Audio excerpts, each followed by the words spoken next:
Narito na naman ang mainit na balita mula sa mundo ng politika. Isang mainit na eksenang naganap sa gitna ng Senado matapos umiksena si Senator Jinggoy Estrada at walang awang pinahiya ang mga kinatawan ng oposisyon. Sa gitna ng talakayan ukol sa isang controversial na panukalang batas, diretsahang binanatan ni Estrada sina Senadora Risa Hontiveros at Senador Kiko Pangilinan. Maging ang mga nanonood sa plenaryo ay napailing sa tindi ng palitan ng salita.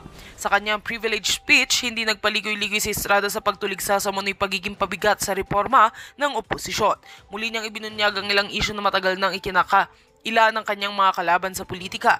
Napilitang sumagot si Hontiveros ngunit agad itong sinabit ni Estrada. Dahilan para mabasag ang argumento nito sa harap ng publiko. Ayon sa ilang senador, bihirang makakita ng ganitong matinding confrontation sa loob ng sesyon. Hindi rin nakaligtas si Pangilinan sa malalim na pahayag ni Estrada. Tinawag pa niya itong walang ginawa kundi pumuna at inakusahan ng pagiging hadlang sa mga proyektong makakatulong umano sa bayan. Sa kabila ng pagtatangkang ipagtanggol ang kanilang paninindigan, tila nabutata ang mga argumento ng oposisyon dahil sa sunod-sunod na pagsupalpat ng majority bloc na sinusuportahan ni Estrada. Sa kabila ng tensyon, iginit ni Estrada na hindi personal ang kanyang atake kundi para lamang sa interes ng taong bayan. Gayunpaman, maraming netizens at political analysts ang nagsabing posibleng lumala ang banggaan ng magkabilang panig sa mga susunod na linggo. Ang kaganapang ito ay patunay na mas umiinit ang politika sa bansa at tila nagsisimula na ang isang gera sa loob mismo ng Senado. At yan nga ang mga balitang ating pagkakatutukan, at kung bago ka pa lamang sa aking channel ay huwag kakalimutang mag-like, share and subscribe para updated ka sa mga bagong balita dito sa Tatak Pinas.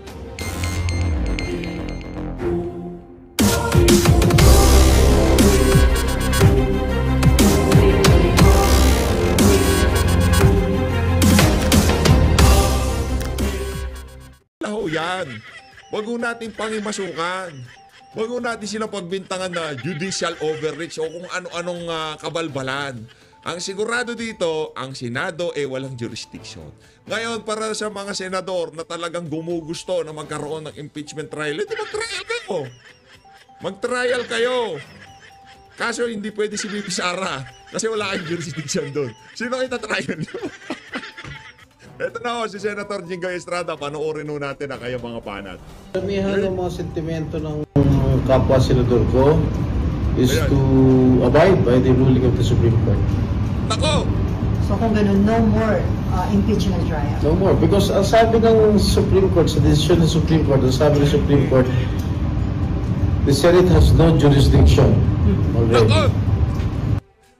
Pagka naririnig ko ni Risa Hontiveros yung mga ganyang klaseng litanya, nadidistorbo ang kaluluwa niya. Senator Jinggoy, dinistorb mo na naman ang kaluluwa nitong si Risa. Huwag mo sabihin niya mga ganyang klaseng litanya. Di ba? Kinikilabutan niya. Dahil unconstitutional na yung final ng House of Representatives. So, we do not have any jurisdiction anymore. And the Senate will not convene as an impeachment court because we do not have any jurisdiction anymore. Pero sir, open ka pa rin na pakinggan yung mga yung mga arguments nila, mga legal... Of course. Of course. So, pwede pa mag-change yung mind? Hindi na. Because I will abide by the decision of the Supreme Court. Kahit ba maganda yung kanilang dahilan. Ultimately, ang Supreme Court naman ang masusunod. Hindi naman sila. Unless pag nag-file ang House ng MR at ma-reverse, that's the time we will abide by the ruling. Kung ni-reverse ng Supreme Court. Yun lang. Yun lang mga kababayan. Pero sabi ng mga totoong legal luminary hindi yung mga lockdown luminary. Yung totoong mga legal luminary, base daw sa mga ganyang klaseng desisyon. Pagka unanimous ang desisyon, wala nang dyan, wala nang reverse dyan. Itong mga media namamagasa pa paano pagka nag-file ng MR, tapos iniba desisyon? Puro puro hindi pong, wala na nga. Pinipressure nyo Korte Suprema Ayaw nyo ba yan? Meron tayong independent na sangay ng pamahalaan na hindi hawak sa liig nitong si Tambaluslos? Kayo naman kung kayo taga-media, hawak kayo sa liig ni Tambaluslos, dapat matuwa kayo na itong sangay ng pamahalaan na to, hindi ika nga, kung ano lang ang kumpas ni Tamba, yun ang susundin nila, di ba? Yung tipong meron naman kahit pa paanong ngayong mga panahon na to na kumakana dito kay Martin Romualdez. Merong kumukontra sa mga kababuyan ni Martin Romualdez. Hindi lahat puro yes. Mantakin nyo Senado na babraso ni Martin Romualdez. Malacanang hindi makapalag kay Martin Romualdez. Kung ano isingit ni Martin Romualdez, yun ang masusunod. Ganon nung katindi si Martin Romualdez. Decide on the 6. Magbobotohan na. Yes. Whether to abide or not to abide. Sir, magbobotohan ko yung asal. Pagbubutuhan dun, sir, kung uupay pero hindi i-dismiss. Eh, parang rin. If you abide by the ruling of the Supreme Court, technically, it's not amount to dismissal of the case.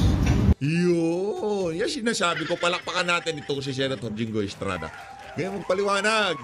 Ngayon, kung ang labanan pala, ang bilangan pala dyan sa Senado, nasa 19 to 20 na senador, likely to adhere dyan sa decision ng Korte Suprema, GG na ho talaga.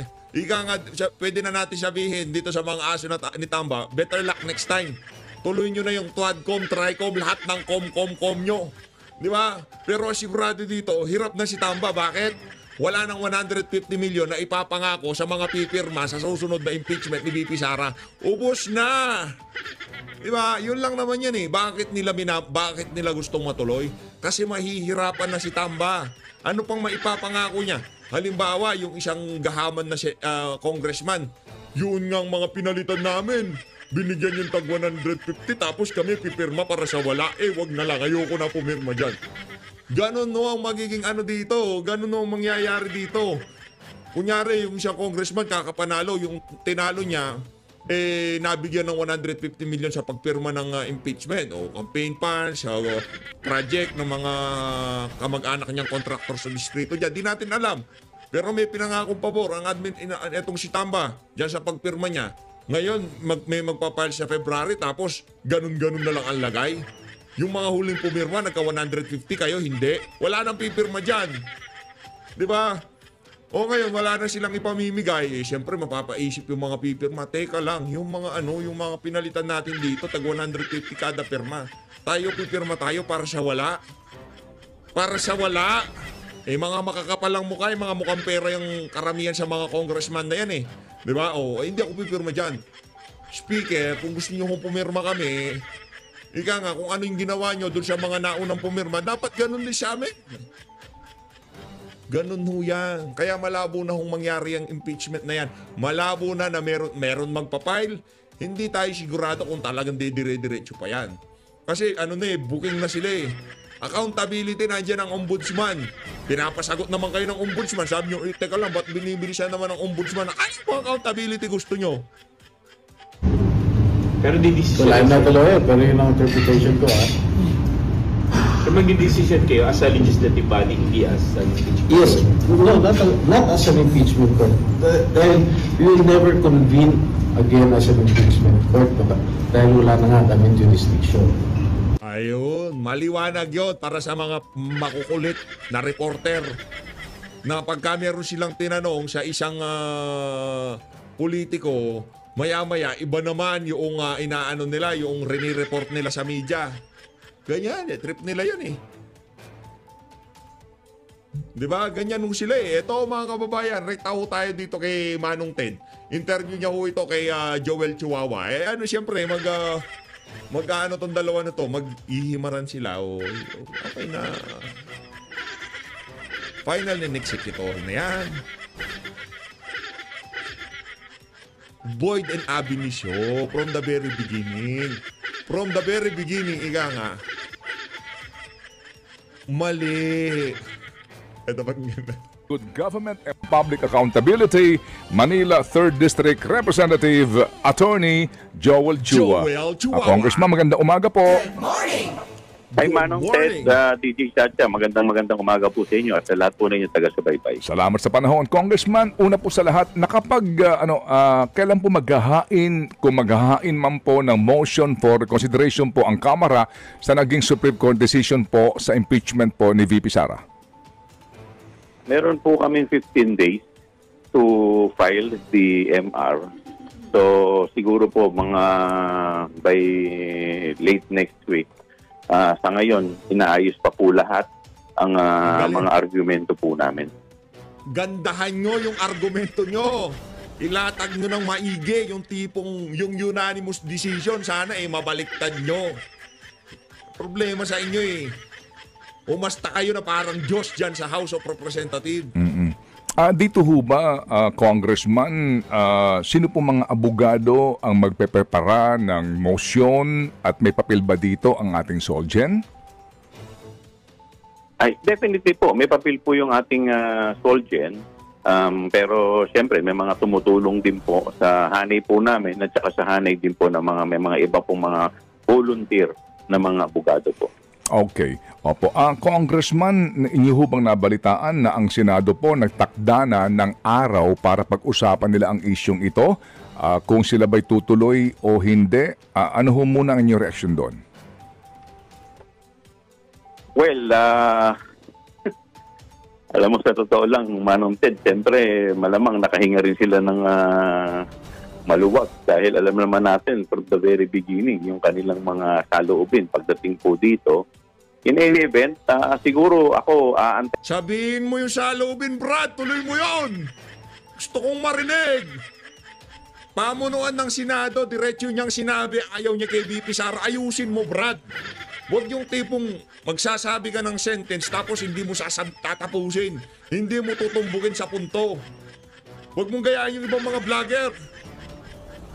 Na pagka merong inumpisang thoughts, hindi nila matumbok. Tumbukin mo, Brad! Ano to ka? Ano yung Senado? Ano yung from the very beginning? Si Chis, ay umamin na ayaw niya mismo kay VP Sara. Oh. Ano ka doon? Senate President. Sinasabi ng ibang mga senador, hindi tatawid. Ano sabi ni Chis? Tatawid. Tapos ang dating ngayon na Senado, ayaw pa nila. Anak ng tokwa. Eh di wow. Tayin ko na lang kung ano po yung kanilang magiging resulta ng kanilang pag-uusap. Opo.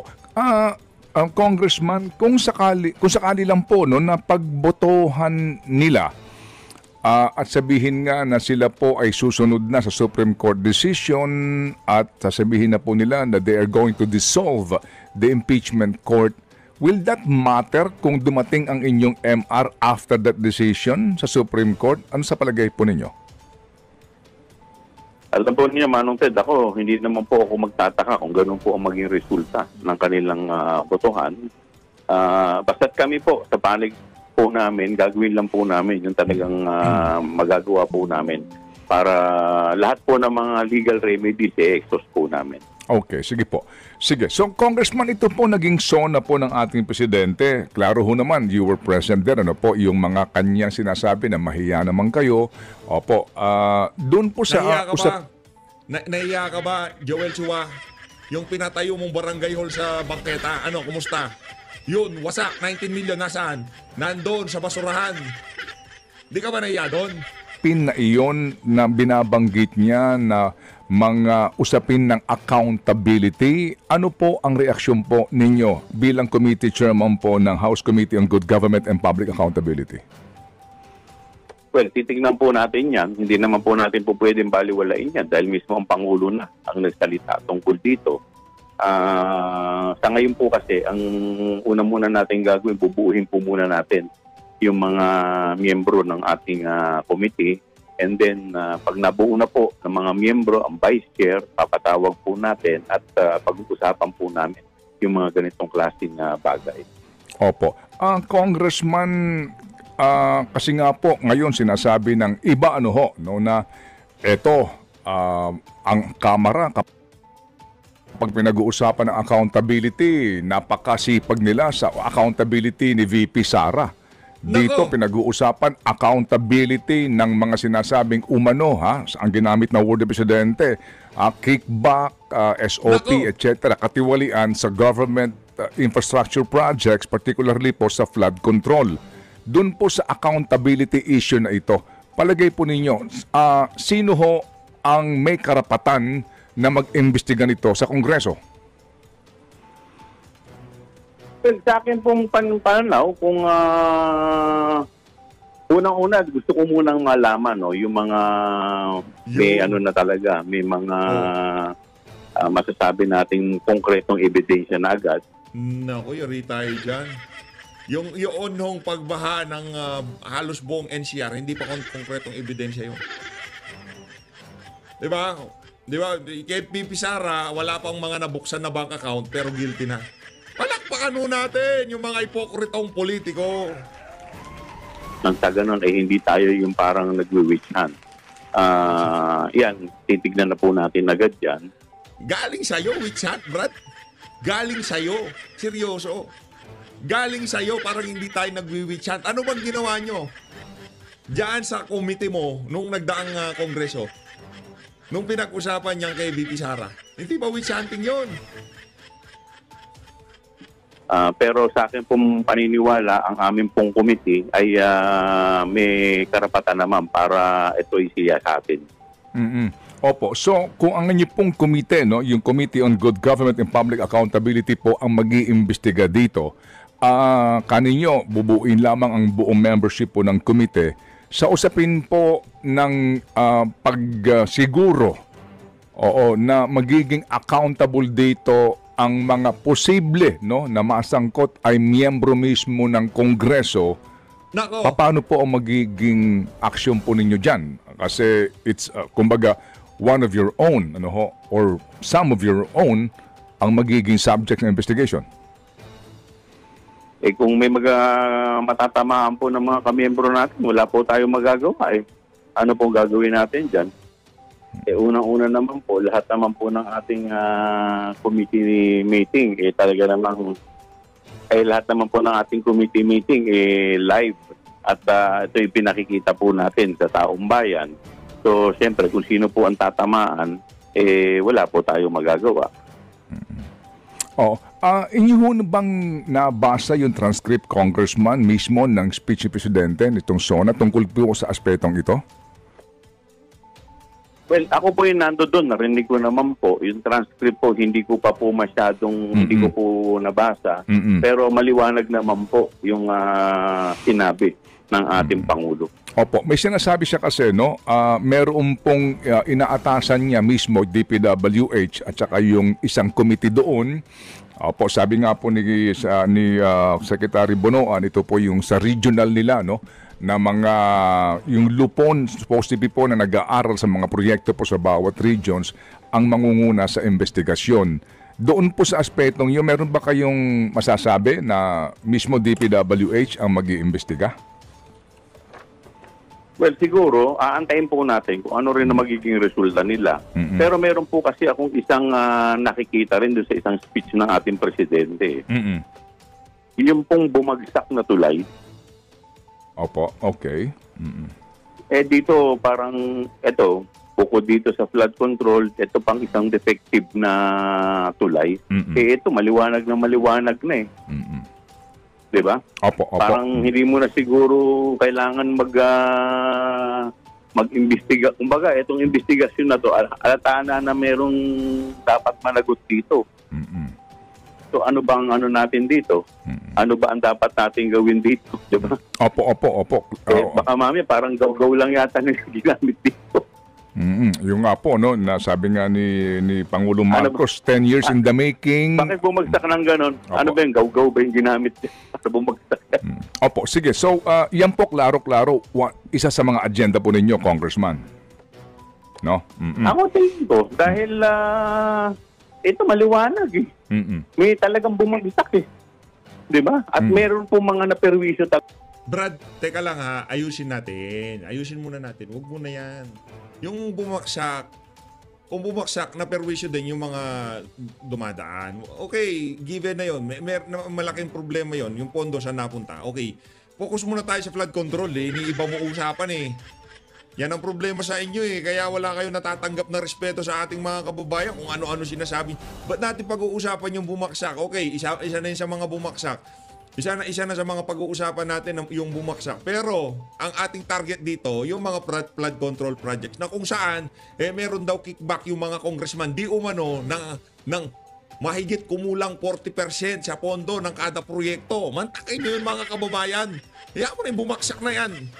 Naperwisyo dyan yung mga motorista. Oo, maraming komersyo ang kailangan umikot sa kung saang lugar para lamang maihatid nila yung kanilang mga produkto dahil sa pagguho ng ano na yan. Pero focus muna tayo. One at a time, Brad. One at a time.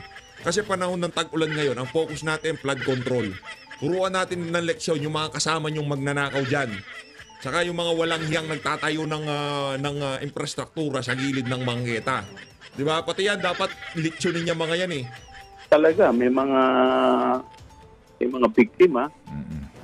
Isipin mo, hindi pa nag-iinit ang puwet ng umano nito. Ganyan na nangyari. Ano nangyari? Opo. Sige nga po, klaro nga yung sinasabi ni Presidente, yung Isabela Cabagan na tulay na pagkamahal-mahal, kagagawa lamang, yung ginamit, binuksan, bumaksak po kaagad. Opo, klaro po yun, Congressman. So kung mamarapatin po niyo, babalikan ko lang po itong mga sinasabi po na mga flood control, no? Opo, Yan. na binabanggit po ni Presidente rin na paiimbestigahan niya. So dito po, sir, paano po? Kasi kanin nyo, ayaw nyo lumabas na parang witch hunting po kayo. So, palagay po ninyo, ngayon pa lang, paano kayo magkapagsisimula dito kung sisimulan po ninyo ang investigasyon at totoo pong kayo mag-iimbestiga?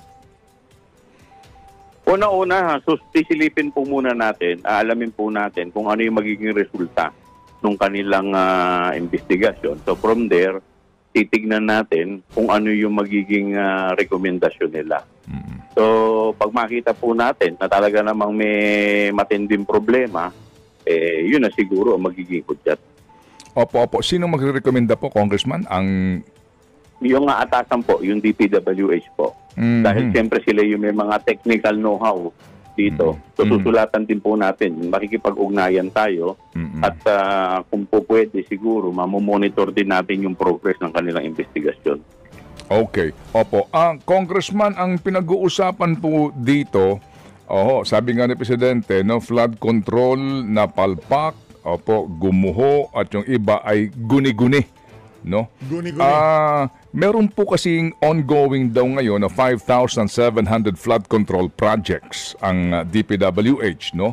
Ongoing, at meron daw po ding completed.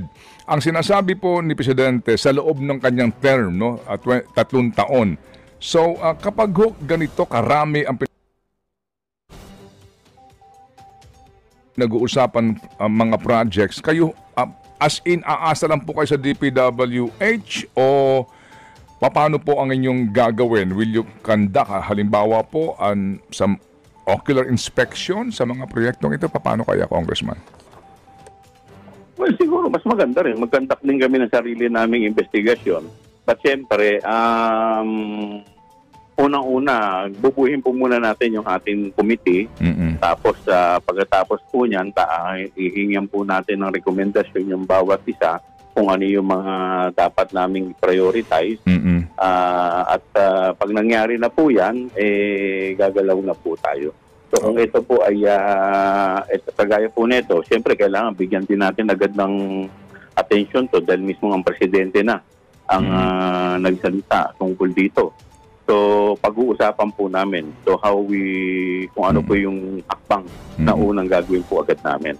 Opo. Meron din pong kaisipan, Congressman, kung mamarapatin po ninyo na ang pinagmumulan din po ng lahat ng ilang mga questionable umanong flood control projects ay yung insertions na nangyari sa budget, no? Okay. Opo. Yari. Kayo ho ba, Congressman? Yare. Laking sampal sa pagmumukha nila to. Mantakin nyo, binabanatan nyo si BP Sara. Tapos meron palang insertion. Di ba dyan dinagal yaang ugaling na yan ng House of Representatives na singit-singit. Diyan sila nagkahiwalay, diyan nagkalabuan itong si BP at Yasin Martin Romualdez. Di ba merong gustong isingit sa budget, i-insert sa budget ng Department of Education. Di umano itong si Saldico, itong si Martin Romualdez. Si BP Sara nagsabi, di tayo.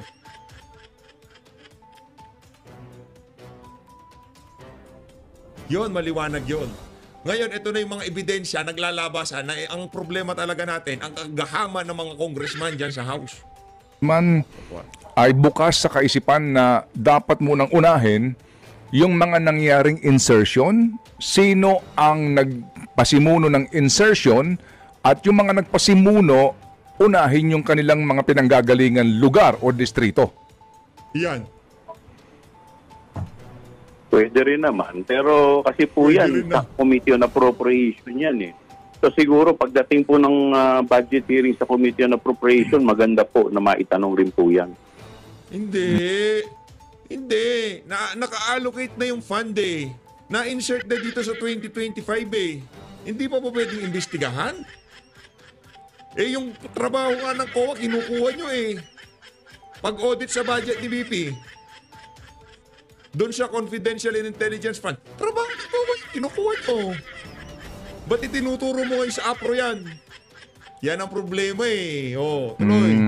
Opo, bagamat Committee on Appropriations nga po, no, yung in charge po sa pagbubuo ng budget, pero kung i-connect na natin ito dito po sa usapin ng sinasabing questionable o may umano'y katiwalian na nangyari, hindi po ba din kung sakasakali, Congressman, kumbaga nasa tono naman kayo doon kung ang inyong komite ay magsisimula sa ganun pong step na insertion, sino nag-insert, saan tong distrito, saan tong lalawigan, at yun ang uunahin yung proyektong susuriin. Kasi nga yung pong binabanggit din po dito, pinanggagalingan ng lahat, itong banggit din po ng DPWH na sila mismo nagulat, ang daming proyekto na wala naman sa kanila pong plano. Pwede rin naman. Tayo po ay makikipag-ugnayan sa DPWH at hihingin natin sa kanila kung ano talaga yung mga sinumite nilang plano at kung ano yung mga in-insert para po dito. Opo. So, Congressman, nabalitaan ko po na si Congressman Terry Ridon ng Public Accounts ay nagsabi na po din na sila ay mag-iimbestiga. Bagamat yung kanila pong jurisdiction, klaro po naman kung meron na pong mga audit reports. Paano kaya ito? Kung saka-saka, meron kasi daw siyang pangungunahan na rin ngayong Agosto na investigasyon. Pwede kami mag-join sa parang yung mga ginagawa po ng mga committee, nagsasama-sama para sa ganun, lahat yung mga possible na anggulo ay matouch po namin. Okay. Sige po. So sir, sa gitna po ngayon ng budget season na naman, opo, ano po ang priority nito sa inyo? Itong investigasyon sa sinasabi ni Presidente na mga questionable flood control projects sa inyong komite? Well, siguro una, alamin po muna natin kung ano yung, kasi baka mamaya naman, yung mga, ako po nakikita ko po kasi dito sa mga flood control. Yung flood control naman po per se, hindi naman po problema. Baka mamaya lang dyan, yung iba dyan, puro mga bogus. Yung po ang magiging problema. Oh. At saka kung... Hindi ba pwedeng patawag yun sa committee mo? KBP nga, di ba? Ang dami mga bagay-bagay na hindi mo na dapat pag-usapan, pero pinag-usapan nyo pa rin. Ngayon dito, hindi pwede. Ito nga po ba talaga ang totoong solusyon dito po sa baha? Baka mamaya itong flood control na to, puro ano na lang to, band-aid solution.